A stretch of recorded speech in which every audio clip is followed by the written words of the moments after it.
Bezrat Hashem, the Gemara this morning, Sanhedrin, page 70a. The Gemara this morning discusses Ben Sorer Umore, the rebellious son. What do you mean rebellious son? There we go. A boy under bar mitzvah. He starts eating meat morning and at lunch and for supper. He drinks wine morning, lunch, and supper. He doesn't drink any kind of wine. He drinks very good wine. The Gemara says Italian wine. And then he doesn't eat any kind of meat. Tartimar, chatzi maneh. He eats a big chunk of meat, right? Imagine, he's eating so much meat. He's drinking so much wine. The Torah says, what's going to happen when he has no more money? So, imagine, he goes to his father and he says, I need money. What for? I need to buy food. What do you mean food? You're eating breakfast, lunch, and supper, you're eating meat, right? Where are you going to go with that? So in the beginning, maybe the father has pity and the mother says, come on, he's a growing boy, give it to him, right? It's before bar mitzvah, and you give it to him. But then, in a certain point, it starts to cost so much, the father does not want to give him any more money. What happens, says the Torah? The Torah is like working psychologically also. The Torah says, this boy would start to go and steal money so he can fulfill his desires. What's the punishment of the Torah for such a boy? The Torah condemns him to death. It's better to condemn him to death, the rabbinical court. Why? Because if you don't take care of him when he's young, he's going to start killing people, stealing money, right? And then he's going to be a big danger to society. Sometimes you say, oh, he's a little kid. No, especially let me tell you something very important. Sometimes you see your boy playing with dolls, wearing his mother's shoes, right? And then start to get all kinds of tendencies. You have to stop it when it's young and don't say, oh, he's just playing around or he just saw it somewhere. No, you have to stop it. You have to put an end to it. If not, this is going to turn out, when he's going to be older, it's going to turn out to very bad consequences. The same thing. A boy that can eat morning, lunch, and supper, meat, big chunks of meat, and drink wine. This is a boy which is dangerous to society.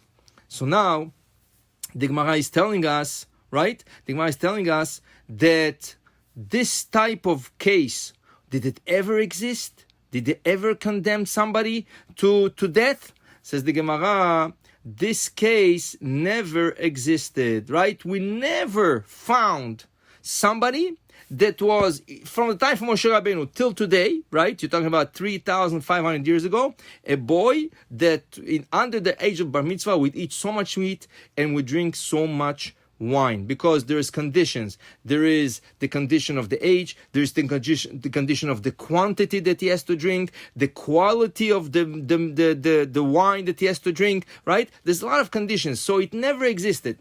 So the Gemara is asking, if it never existed, so why did the Torah write it? The Torah knows everything. The Torah knows everything that's going to happen till the end of the generation. Why did the Torah write it? Because drosh v'kabel sachar.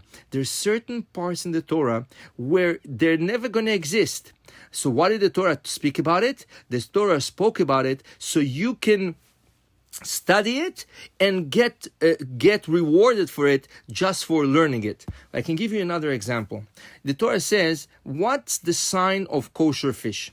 The sign of kosher fish, it has to have scales and it has to have fins. Snapir v'kaskeset. Snapir is the scale, the fins.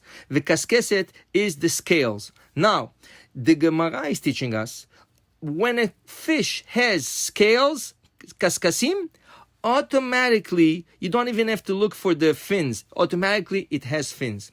But the other way around, if a fish has fins, it's not for sure that it has scales.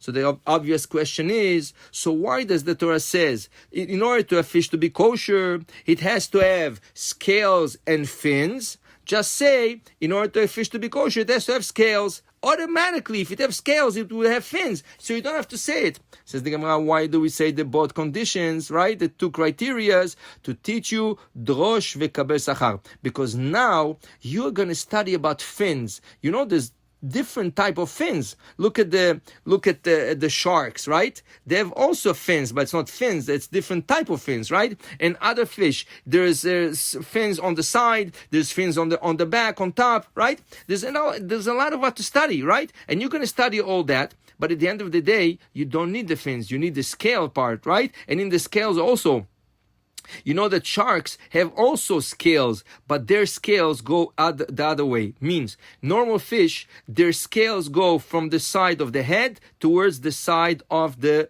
tail.